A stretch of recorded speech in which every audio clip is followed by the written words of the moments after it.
Mr. Chair, camera's live.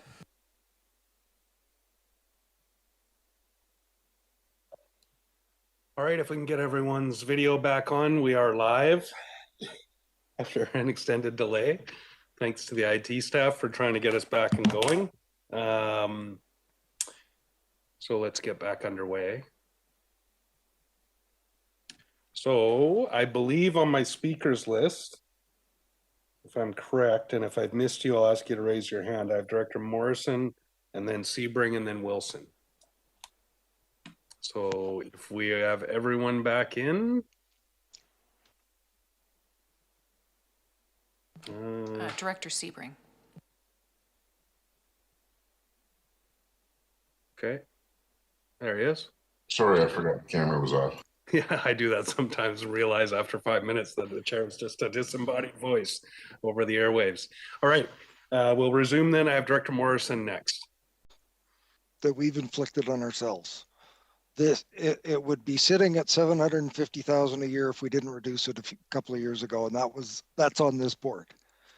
As to my remarks of a new nature, I went into this weekend considering, very seriously what input was coming in, and there was a substantial amount of it.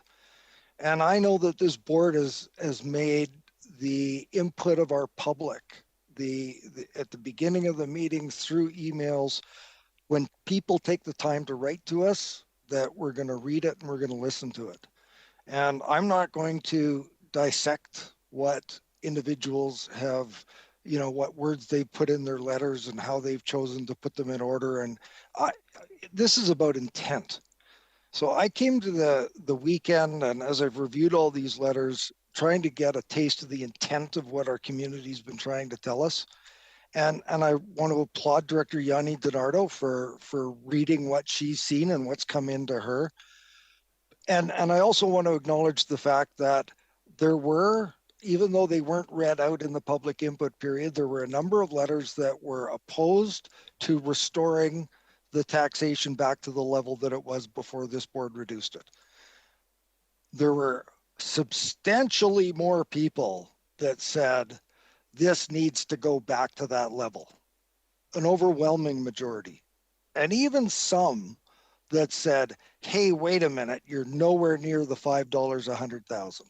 Now, I'm not prepared to go there, but I think if we pass as overwhelmingly in support of the level that has been put forward by committee and is before us today, and that's the number that I'm going to support with my vote. Thank you. Thank you. Director Sebring, you're next. Thank you, Mr. Chair. I wasn't even going to speak tonight, but I have to. Director Markman made some very good points, and frankly, I was a little bit concerned at your light-handed response to that before we took the break, talking about the shark has been jumped. These are legitimate concerns. We see the stats from CHEO, from the Children's Hospital of Eastern Ontario, where they know that because of the pandemic, the stress on families is such that child abuse is on the increase. And I don't want to make what Director McGonigal said earlier. We had reached a compromise at 400,000. I read some of the input, and it was, there were words used like scrap the fund, totally eliminate the contribution. No, we were going to increase the contribution from 250 to 400.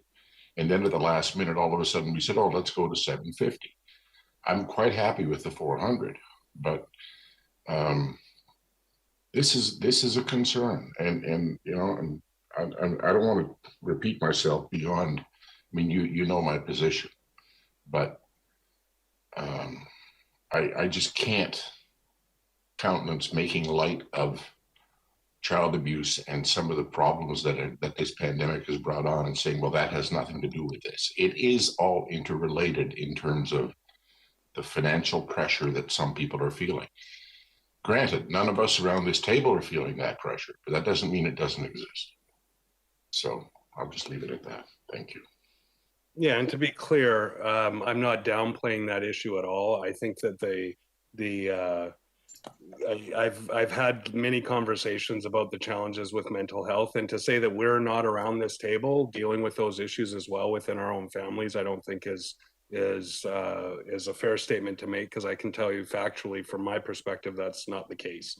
So I apologize for making that equation or equating those two things together. I just was talking about, I was about to say that Director Martman made a lot of good points. And to be clear, what led to the $750,000 resolution was actually a previous motion to go back from 400,000 to 250. And then that seemed to undo the 400 that had seemed to be the sort of middle ground.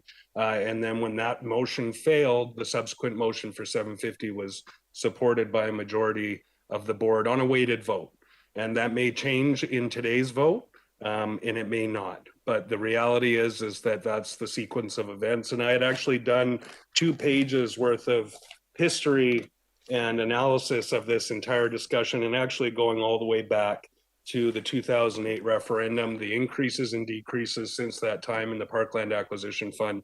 But Director Morrison already spoke quite well to those. And I think that all of the directors, I'd put 2 columns, pluses and minuses, all of the arguments that have been made for and against. And other than some wrinkles in the statements that have been made tonight, we are largely talking about 2 issues, a concern around taxation and a concern around preservation of land. But I would say that Director Martman made really good points on both of those items. That comments from 33 residents in the public input could be classed as overwhelming. So I'd like to speak on verifiable facts and numbers. During a recent telephone conversation with a Southern area resident who is vociferously opposed to any reduction in the requisition for the Parkland Acquisition Fund, I asked if the resident knew how many hectares of parks we already have across the 9 electoral areas. And the resident's answer was a hesitant 250 hectares. When told that there were 1,233.8 hectares, that comes from the CBRD Parkland Summary Report 2019, the resident replied, "That's a lot, but it's not too much." A motivating response, Mr. Chair, and one which made me begin to wonder what the total area of parks and protected lands we might already have in the CBRD and associated municipalities. Initially, I posed that question to the CBRD Parks Department, but I understand it was not possible to provide such a detailed breakdown without a significant commitment of staff resources to undertake the task. Reflect only perhaps 80% of what I have found so far. My research is continuing, and I have forwarded the summary page to board members in PDF format so that I may share verifiable and traceable data. I am quite happy to share the actual Excel workbook with any individual or organization should they wish to fact check my research. In fact, I would welcome any such request.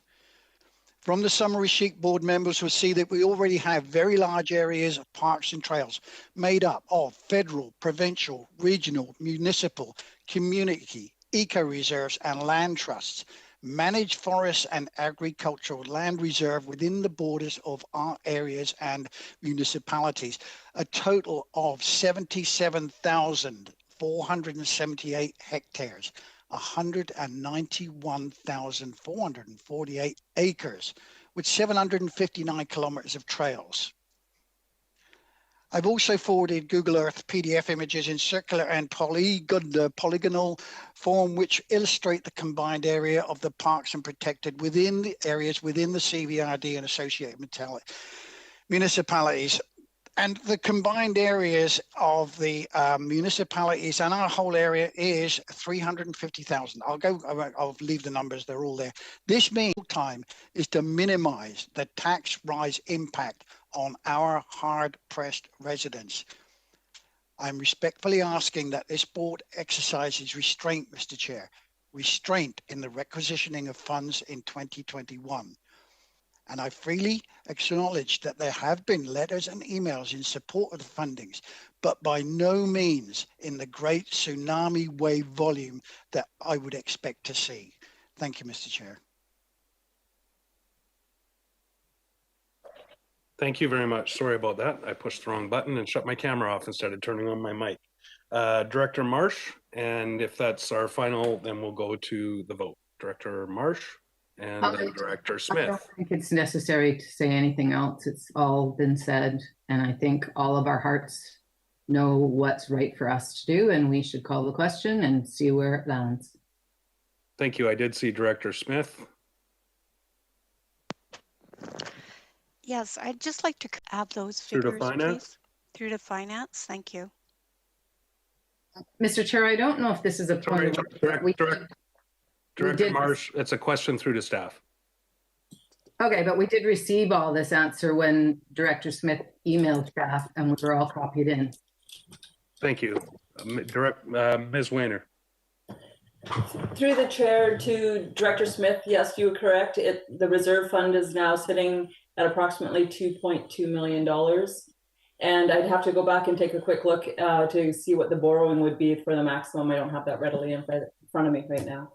But if it was a 5-year maximum with the $250,000 requisition, it wouldn't be $6 million. It would be more like $1.25 million. If we're paying it, yes. Yeah, because we're only if we're only requisitioning, Director Smith, if we're only requisitioning $250 a year, we can't support $6 million in borrowing over 5 years. You'd need to be paying back more than $1 million a year. Director Smith? Yes, the point is that we could, if it was absolutely required. Oh, and then we'd have to raise the Yeah, requisition because to the then maximum. you could go up to the maximum requisition and you could pay it back over 5 years. So I believe August decide we're going to raise a requisition to 1.4 million. We can only do it during budget time. So that was the reason that people asked us to do this in 2008. And as one letter said, mandated it by referendum. It's to be able to be nimble. Thank you.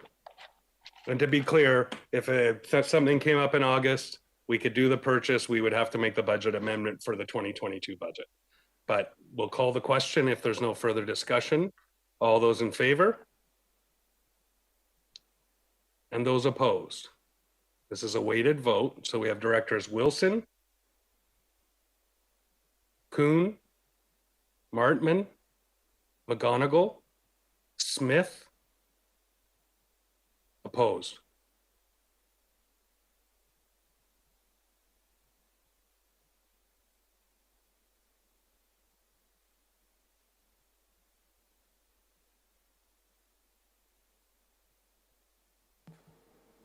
That passes.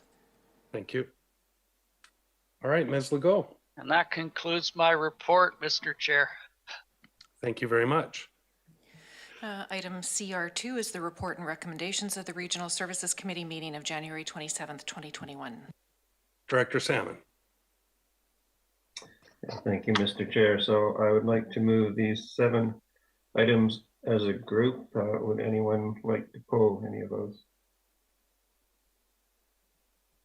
No, okay, so We have a seconder.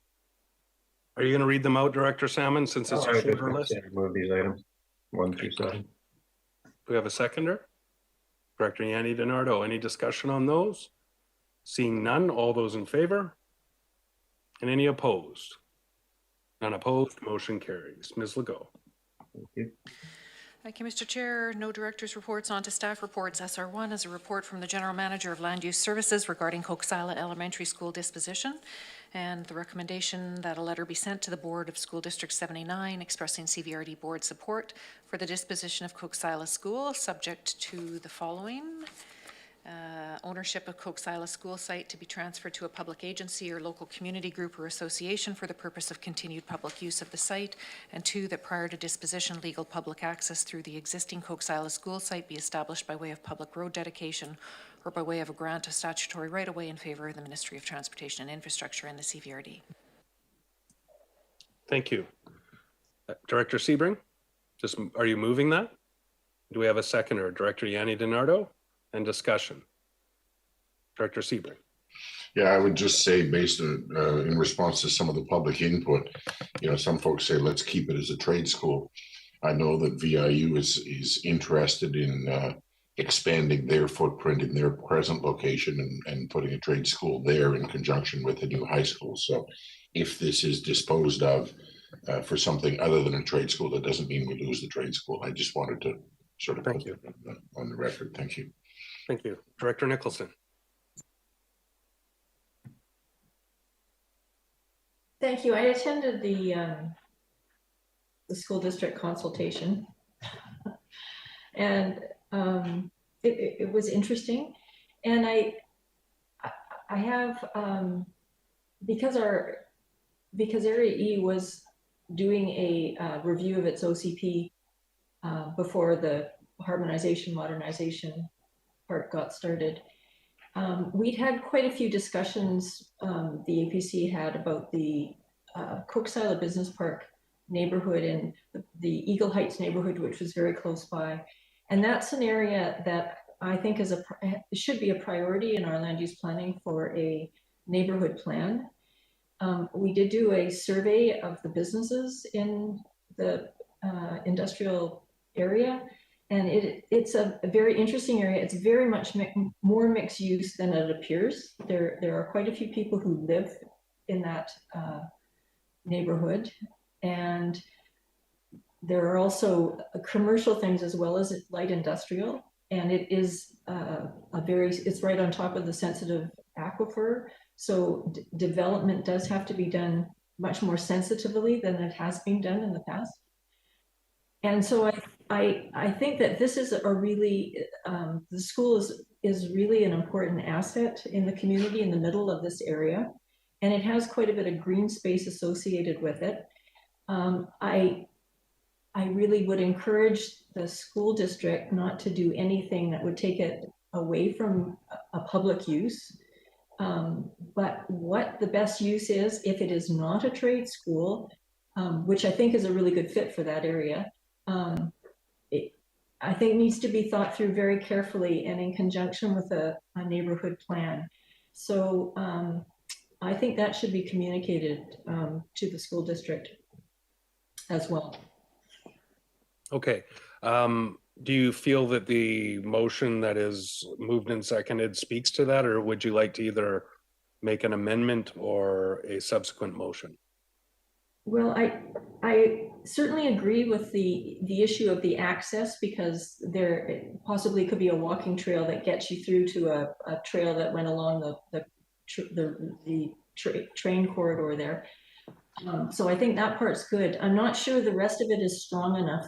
I do think that I think from what I heard, generally speaking, the priority would be to try and keep it as a trade school. So the relationship with VIU was seen as a very positive one by the people that I heard.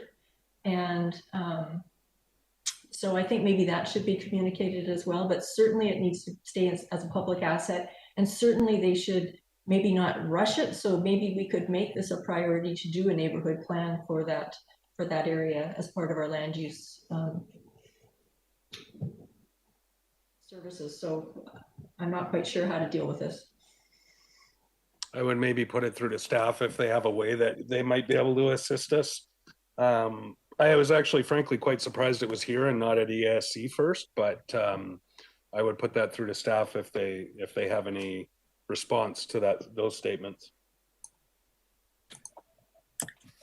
Thank you, Mr. Chair. I did communicate with Jason Sandquist, the Secretary Treasurer for the school district, in regards to the current lease with VIU.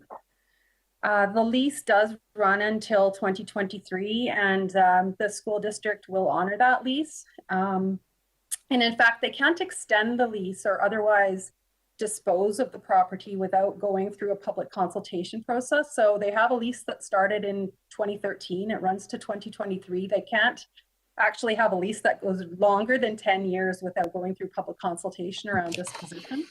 So they have an option to extend that lease or to otherwise dispose, so otherwise sell or lease to another party. Mr. Sandquist did indicate that both the school district and VIU are very committed to the continuation of the Cowichan Trade Center, whether that be at the current location or at an alternative location. But it was very clear that there's a commitment to continuation of the programs that they see real value in for the community.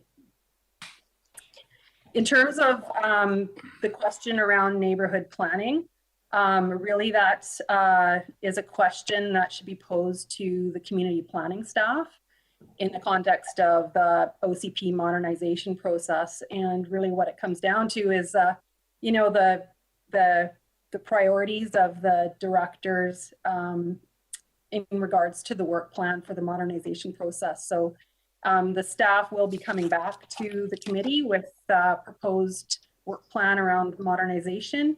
And at that point, there's going to have to be a discussion around what the priorities are. But certainly neighborhood planning for the Coquesila Business Park could be one of them.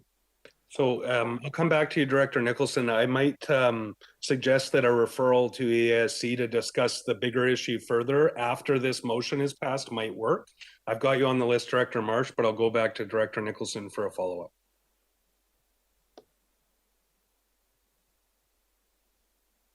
Director Nicholson?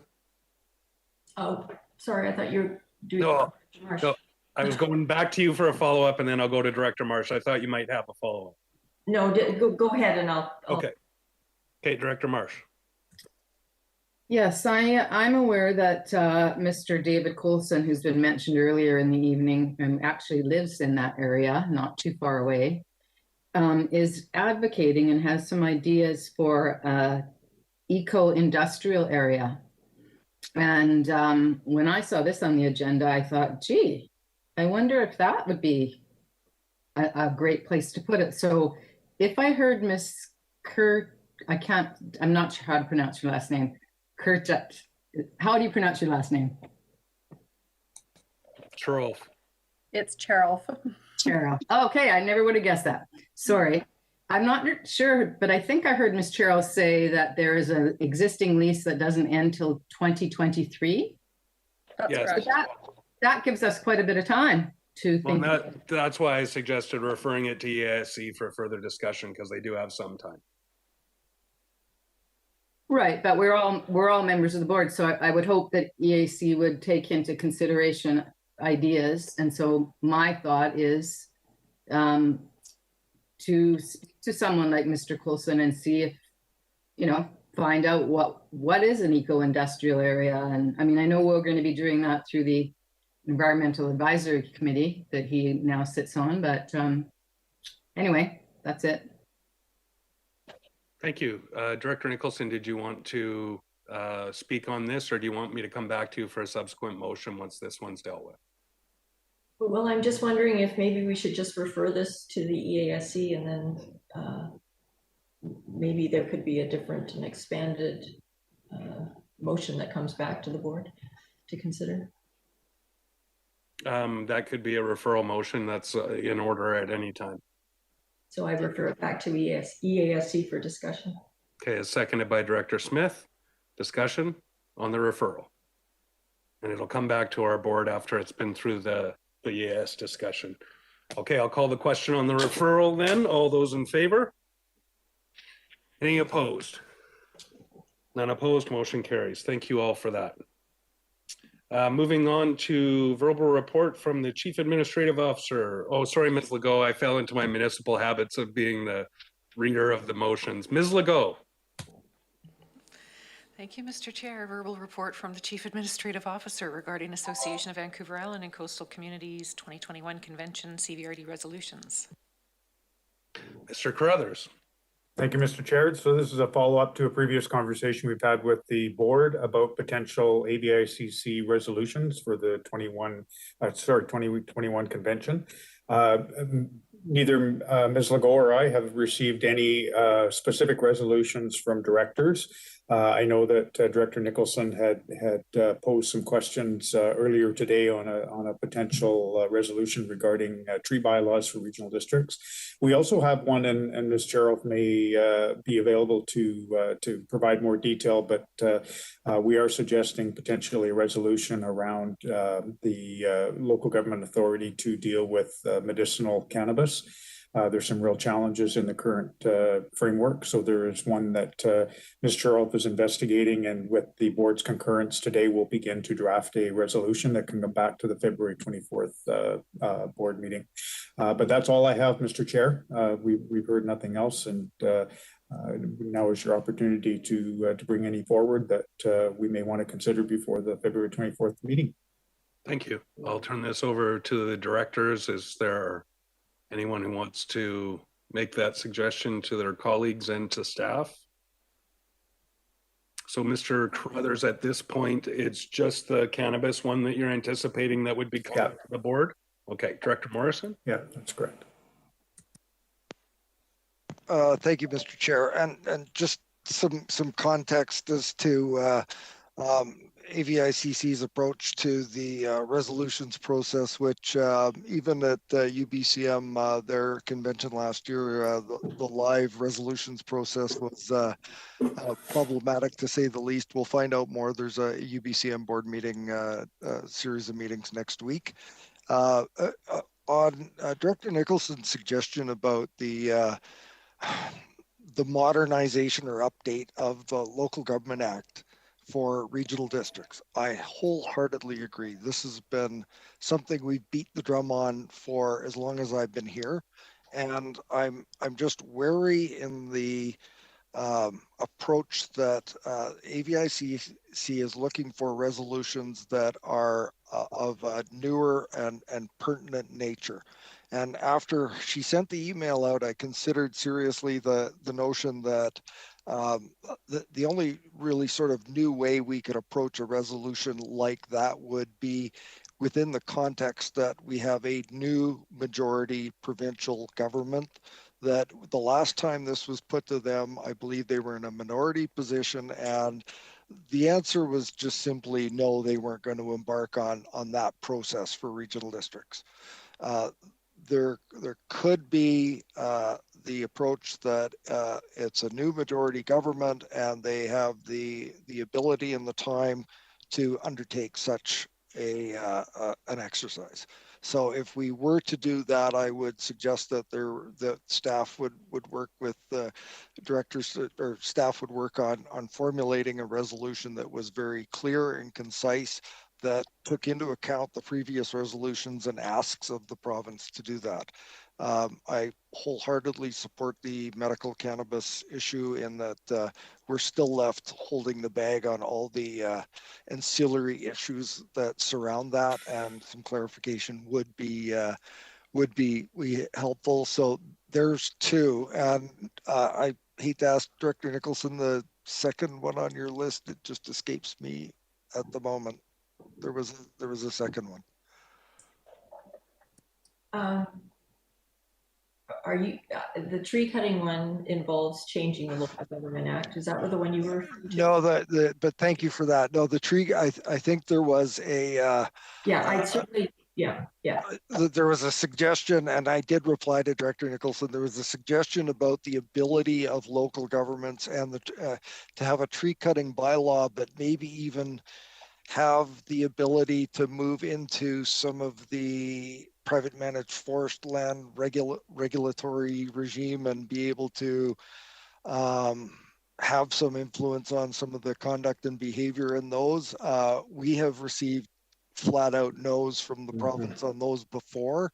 So I would suggest that it's been suggested that we don't repeat requests and resolutions that have been put forward before. So of those two that were discussed in that email earlier today, I would suggest that the Local Government Act revision would be, if we were to pick one, would be the one to put forward along with the medical cannabis. I don't know that we're going to make any headway on the tree cutting and private managed forest land regulatory regime with this government.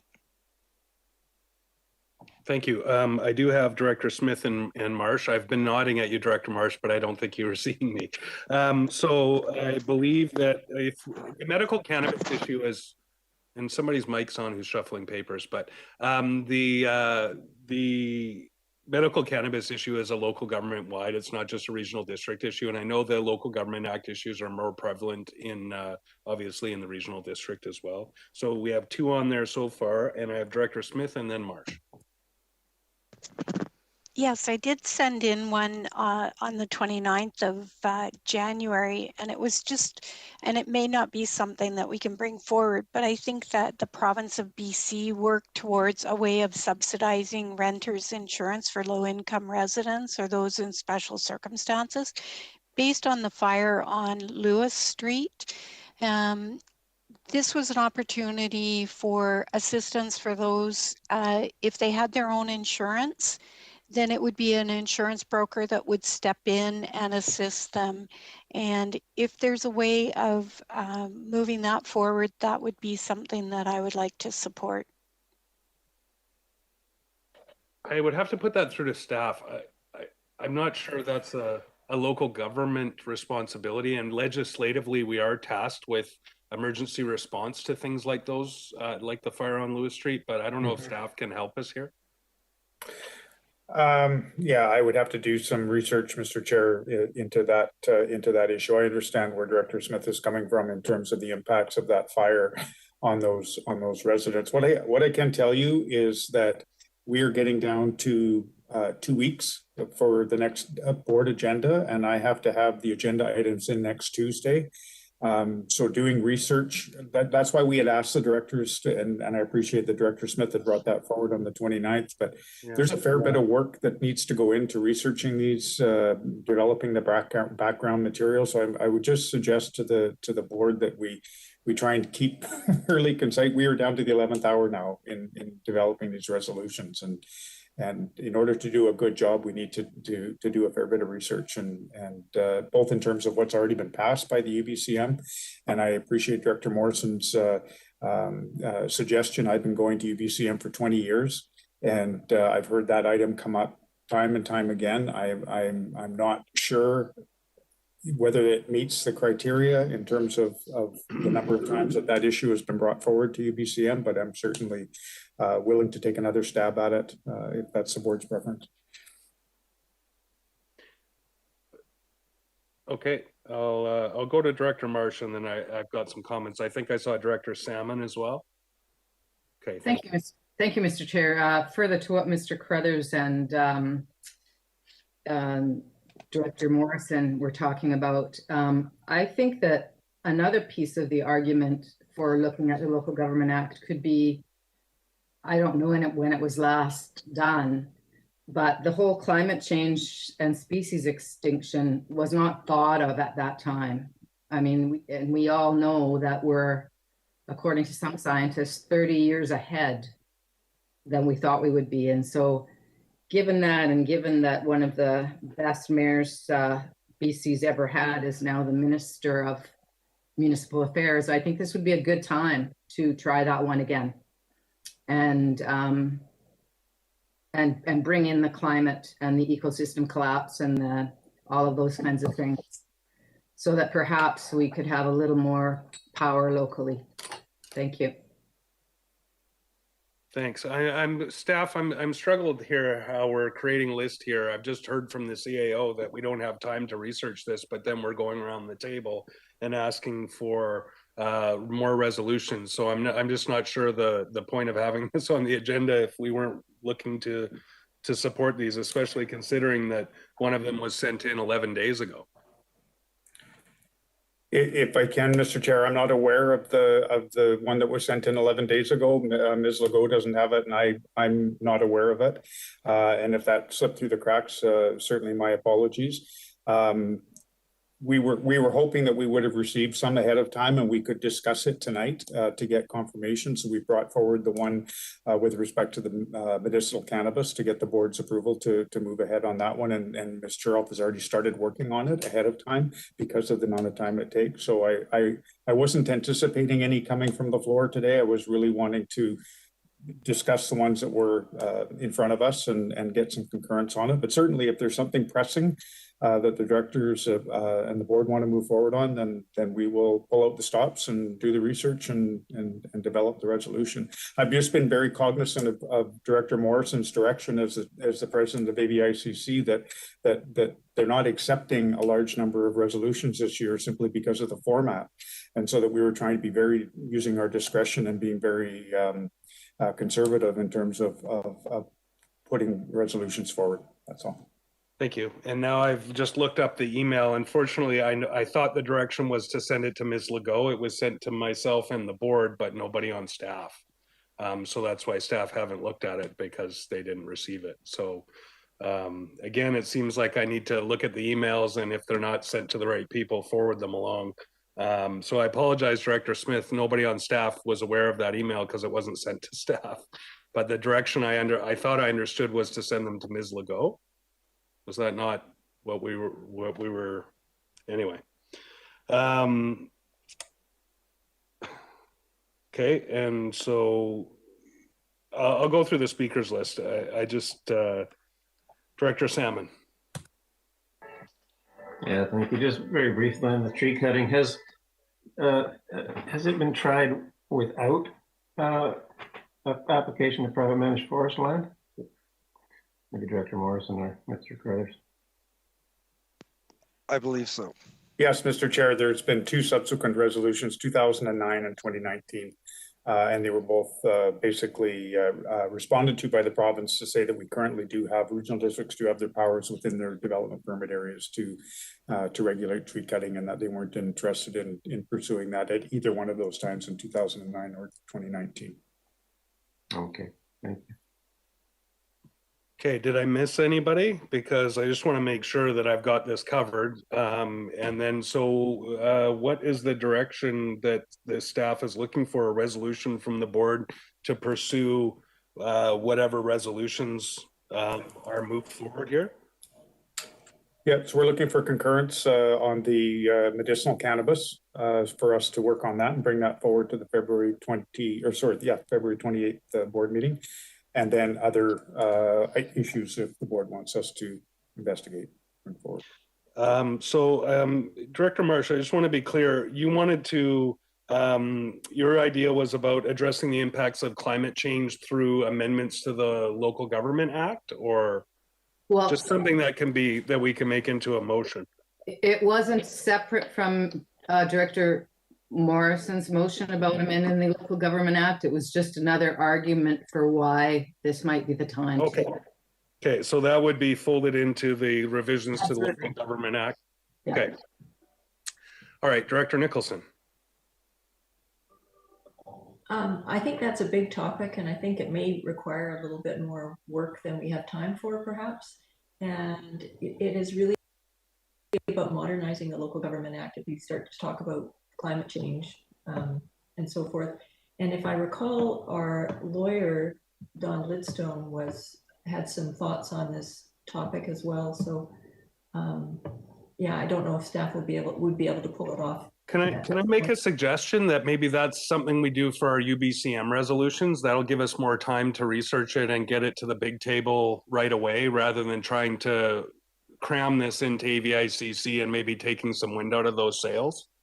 But I would say that it's on us to remember to put this on the table sometime between now and UBCM to make sure we have enough time to look into it. So I will say, let's start with the medical cannabis. So the motion would be that we direct staff to prepare a resolution for what's the date, Brian, on the board meeting, or Mr. Carruthers? February 28th, sir. 24th. For the February 28th board meeting? That's correct. Or sorry, 24th. Yeah. 24th. Moved by Director Yanni DiNardo, seconded by Director Staples. Any discussion on that? Seeing none, all those in favor? Any opposed? None opposed, motion carries. So the other ones are, so are we okay to say we'll move the Local Government Act revisions to a discussion around UBCM resolutions? Sorry, I've got Directors Morrison, Staples, and Nicholson. Director Morrison. Thank you, Mr. Chair. And just in regards to what the issue that Director Smith brought up, I do believe we, in an earlier meeting, gosh, I hope it was today, we discussed having our MIA partners participating in a webinar and the likes, and having some engagement with them. I think that that would be a brilliant, I guess she's shaking her head no, but I know that the MIA is developing different product lines and the likes, and whether or not that might be something to move forward with them. But in lieu of that, I think there is merit in and hoping that it wouldn't take a whole bunch of research and development of the background documentation to put a fresh take on a local government act revision. It's well overdue. We know they've said no, but I think striking while the iron's hot. And I know that UBCM is going to be looking to area association approved resolutions to make up their stable of resolutions for their convention in the fall. So if getting it on the table and presenting it through AVICC would be wise if we are serious about moving that issue forward. Thank you. Okay, so from what we've heard, however, the discussion needs to be lengthy, I think, to start figuring out what the components of that are. I heard a lot of different suggestions as we went around the table. We can do that. I'll go through the speakers list, and then maybe we'll take a break and come back to the discussion. I'll go to Mr. Carruthers, and then I have Director Staples, Nicholson. I think I saw Director Yanni DiNardo. Any others? No, Mr. Carruthers. Sorry, I'll get you to repeat what was just being discussed. I was looking at the UBCM website here, and if we're talking about the Local Government Act revisions. Specifically, the Cowichan Regional District has submitted the last two. I remember writing the last two, one in 2015 and one in 2018. Our one in 2015 was essentially turned down by the province. The one that we wrote that was essentially the same in 2018 wasn't even admitted for debate at UBCM. Thank you. I'll finish going through the speakers list, and then we'll see if we have any further motions. Director Staples, Nicholson, and then Yanni DiNardo. I was just going to ask if we could move the conversation about this one, if we could flag it for, in 30 or 60 days from now, that we actually have a discussion about it so it doesn't get lost and sort of take us down to the last sort of minute, because it does sound like it's a lot bigger conversation than we have time for right now, and that staff has time to work on before the deadline date. Thank you. I've got Director Nicholson, then Yanni DiNardo, then Marsh. I'm fine. Director Staples covered that for me. Okay, thank you. Director Yanni DiNardo. Thank you, Mr. Chair. I find that this conversation quite interesting because staff has been asking for a long time. Now we come up with one, and we've added a whole bunch onto the list. And and we were also told don't bring anything that's been, so I was looking them up too. Don't bring anything that was here before. And now we're talking about it all over again in the last hour. So it really is unproductive. Thank you. Director Marsh. Yeah, I can see everybody's points, and they're all well taken. And I do like Director Staples' idea.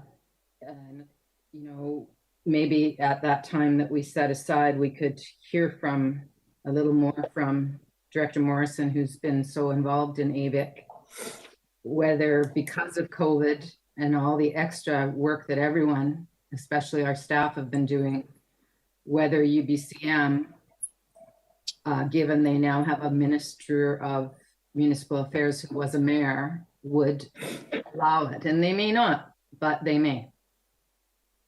Okay, so again, we've got the medical cannabis one. We talked about the renter's insurance one and the Local Government Act revisions, right? So, Director Marsh. Oh, yeah. I think that Director Smith's idea about the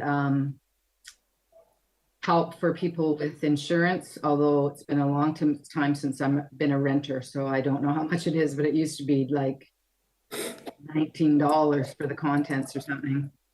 And I have a house that's above average and I don't pay more than 100 for everything, including the house. So I think that a route for that might be to talk to John Horn and see if there's any funds in the house funds, because they have money set aside for people who need money for rent or these kinds of things. So that might be one way to do that.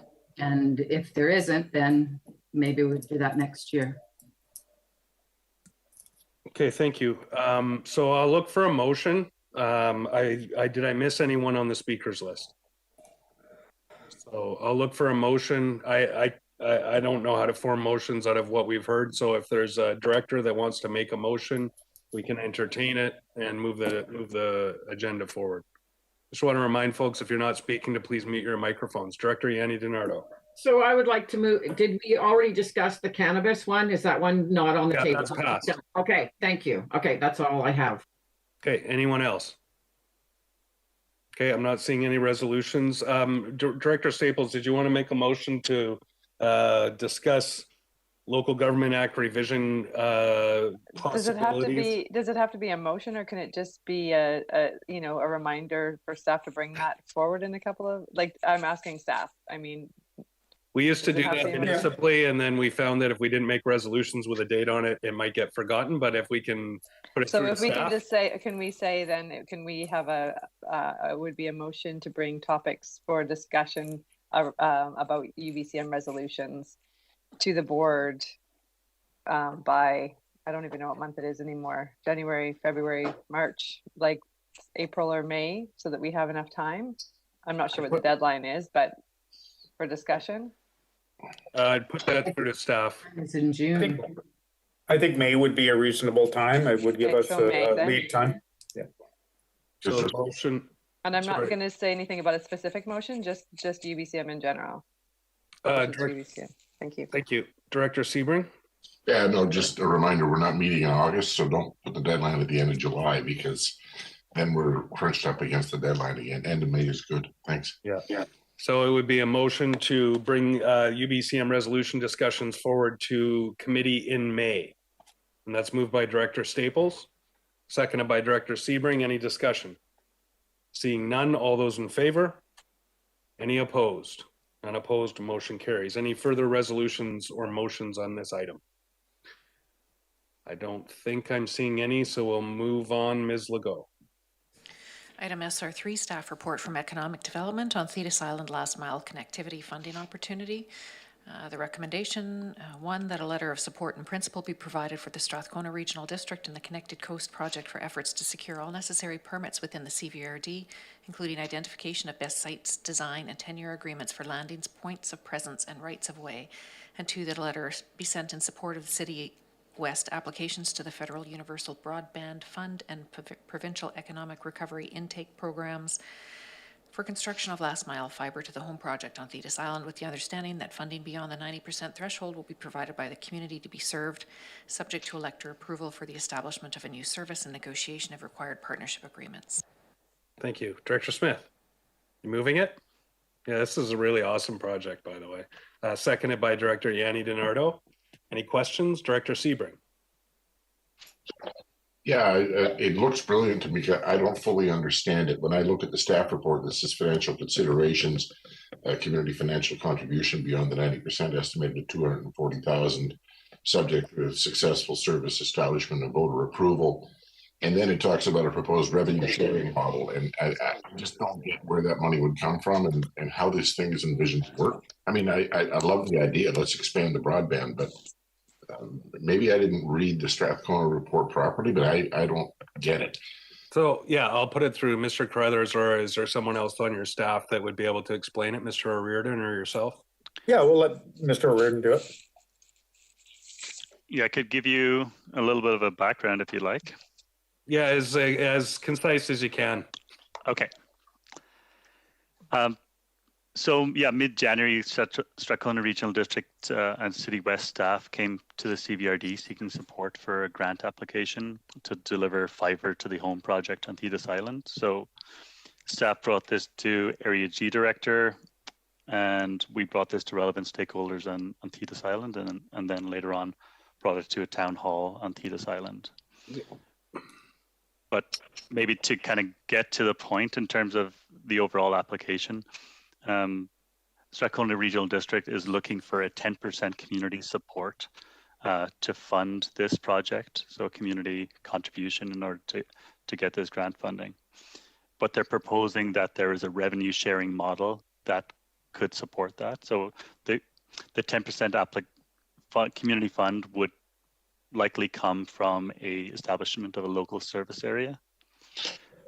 But they're also proposing a revenue sharing model whereby anyone who signs up for the internet service pays into that fund, and then Strathcona Regional District, that partnership, gives 20% of the profits back to the community, which then could be used to pay off any loan that is required to do this 240,000, estimated 240,000, so that can be paid off over time with that. So the idea is this should be a revenue neutral option. Okay, that's what I needed to hear. Thank you very much. Appreciate it. Okay. And just for more detail on that, the ISP is City West. They are a subsidiary, wholly owned of City of Prince Rupert, so they're a nonprofit, and that's why they're able to offer the dividend back to the communities. Yeah, thank you, Director Smith. That's what I missed.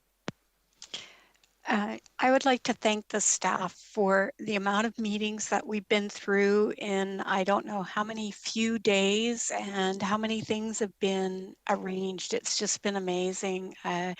You know, we've been at 8:30 in the morning and dragging people out of bed, and it's been great. I really appreciate everything that the staff has done for Thetis Island, and this is a great project. I think it's amazing that there's going to be a dividend coming back to the community to assist with the loan. So that's amazing. Thank you. No, this is actually a really good example of a system that could be extended more broadly. Connected Coast is very much for remote coastal communities, islands, and things like that. But the principles behind it could be extended to some of our other sort of last mile challenges that might not fit within this initiative.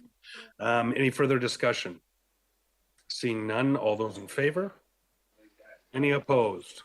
Unopposed, motion carries. I don't know where the background noise keeps coming from because I look for people's mics, but it's like somebody's talking right now. Anyway, okay, moving on. Maybe it's just my computer has got a ghost in it. Ms. Legault. SR4, staff report from finance on the 5-year financial plan bylaw 4369 for information. Thank you. And I do understand that we've received the updated information. Have they been appended to this agenda, or are they just in our email? At this point, they're just in your email. Okay, thank you. So with the change to the Saltair requisition, that's been updated. And I don't believe there were any further changes to the budget bylaws. Okay, thank you very much. So that was just for information, and that information has changed. It's in your email inbox if you'd like to review it. I believe that takes us to bylaws. Item B1, CVRD bylaw 4369, 5-year financial plan 2021 to 2025, bylaw 2021, as amended for first, second, and third reading. And those are the ones in your mailbox. Moved by Director Yanni DiNardo, seconded by Director Nicholson. All those in favor? Unopposed? Unopposed, motion carries. Ms. Legault. CVRD bylaw 4369, 5-year financial plan 2021 to 2025, bylaw 2021 for adoption. Moved by Director Yanni DiNardo, seconded by Director Nicholson. All those in favor? Unopposed? Unopposed, motion carries. Ms. Legault. These are for EA directors only. Item BEA1, CVRD bylaw 4346, electoral area F, zoning amendment bylaw 2021 for third reading. Moved by Director Morrison, seconded by Director Kuhn. All those in favor? Any opposed? None opposed, motion carries. Ms. Legault. CVRD bylaw 4365, South Cowichan zoning amendment bylaw 3541, Cobble Hill Road for first and second reading. Moved by Director Wilson, seconded by Director Smith. Any discussion? Seeing none, all those in favor? Any opposed? None opposed, motion carries. Ms. Legault. Sorry, BEA 3, CVRD bylaw 4366, electoral area D, Cowichan Bay Upland zoning amendment bylaw 4715, Trans-Canada Highway 2021 for first and second reading. Moved by Director Yanni DiNardo, seconded by Director Acton. All those in favor? Any opposed? None opposed, motion carries. Ms. Legault. BEA 4, CVRD bylaw 4370, electoral area F, Cowichan Lake South, Scotts Falls official community plan amendment bylaw for first and second reading. Moved by Director Morrison, seconded by Director Smith. All those in favor? Any opposed? None opposed, motion carries. Ms. Legault. CVRD bylaw 4371, electoral area F, Cowichan Lake South, Scotts Falls zoning amendment bylaw for first and second reading. Moved by Director Morrison, seconded by Director Kuhn. All those in favor? Any opposed? None opposed, motion carries. Ms. Legault. CVRD bylaw 4372, electoral area I, Yubo Mead Creek, zoning amendment bylaw Woodland Shores 2021 for first and second reading. Moved by Director Kuhn, seconded by Director Morrison. All those in favor? Any opposed? Unopposed, motion carries. So before we take a break, oh, we have a new business item, don't we, Ms. Legault? Okay, new business. Ms. Legault. Item NB1 is a request from TELUS for a letter of support for their application to the Universal Broadband Fund. Okay. Moved by Director Wilson, seconded by Director Yanni DiNardo, that we provide a letter of support for TELUS to the application of the Universal Broadband Fund. If the mover and seconder are clear on that, moved by Director Wilson, seconded by Director Yanni DiNardo. Any discussion? Seeing none, all those in favor? Any opposed? None opposed, motion carries. Before we go to break, I just want to apologize, first of all, to Director Morrison, because he'd arranged with me during report of the chairperson, but as Klaus knows, I went on and on so long in my presentation, I felt rushed and I forgot to go to Director Morrison. So just an important announcement from Director Morrison, and then we'll take our recess for question period. Director Morrison. Thank you, Mr. Chair. I know we don't do proclamations and the likes. I just wanted to mention for those of you that are interested that the annual Moose Hide Campaign Day is happening tomorrow. I'm proudly wearing mine. I know our board chair wears his, and for those of you that are interested, it's on the website, or it's online, and you can go and look. It's about preventing and discouraging violence against women and children and inside family units and the likes, and in general in society, and proudly supported it since its inception. It's a great story, and I encourage you to look into it and support a really, really great cause. And thank you for the opportunity to share that. Thank you, and I apologize for that again. And just so you know, I'd never been asked about something so much as when I'm wearing that piece of moose hide. People know what the daffodil is, they know what the poppy is, but when they see your moose hide, they'll ask you about it, and gives you a chance to talk to people about a challenge that Director Martman brought up this evening that I unfortunately glibly responded to, which I again apologize for, but it is an important initiative, and it's grown out of Indigenous communities into the greater population, and it's a great bit of Indigenous leadership that we can all take an example from, for sure. Thank you. Thank you. Thank you. We'll take just a 10-minute recess, come back at 9:10, and we'll start going through question period.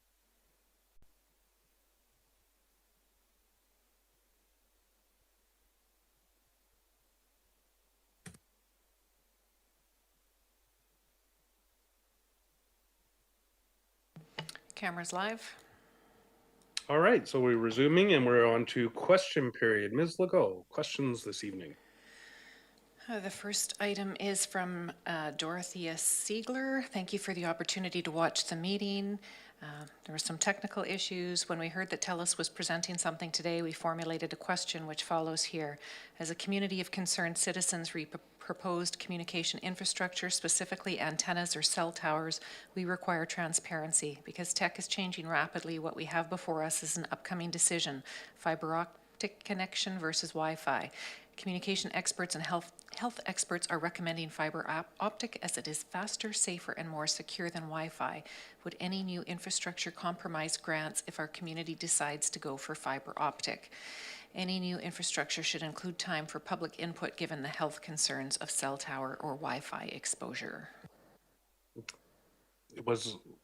So the question in there, I think, might be better directed to the CRTC, like the regulatory bodies that regulate wireless work. But can you just, again... Would any new infrastructure compromise grants if our community decides to go for fiber optic?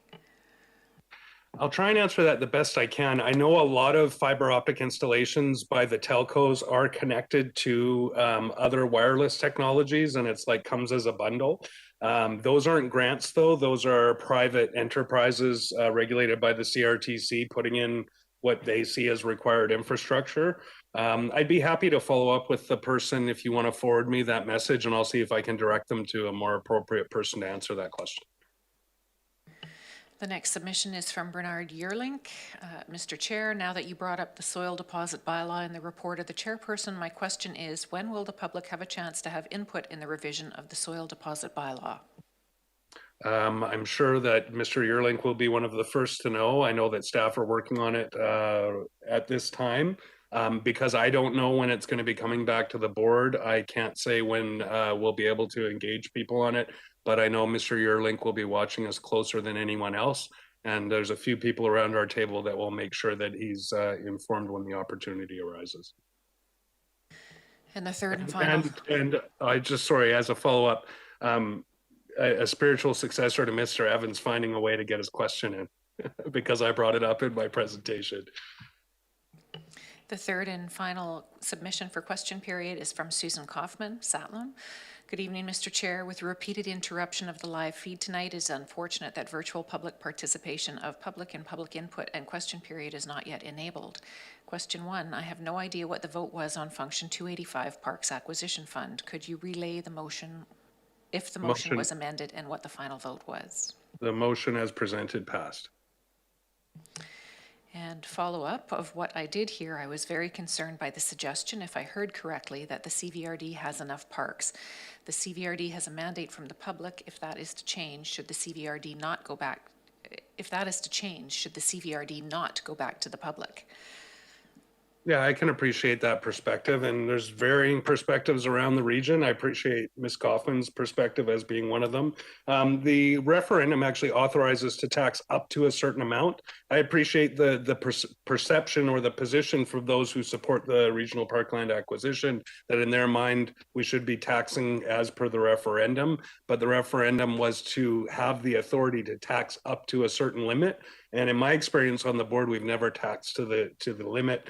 We're actually at that level historically that I'm more familiar with during my time. But we're going to be having further engagement on this. We've got I think a special regional services meeting on the horizon to discuss the future of the acquisition service. And if there was substantial changes that would require a referendum, it would be put out to public approval.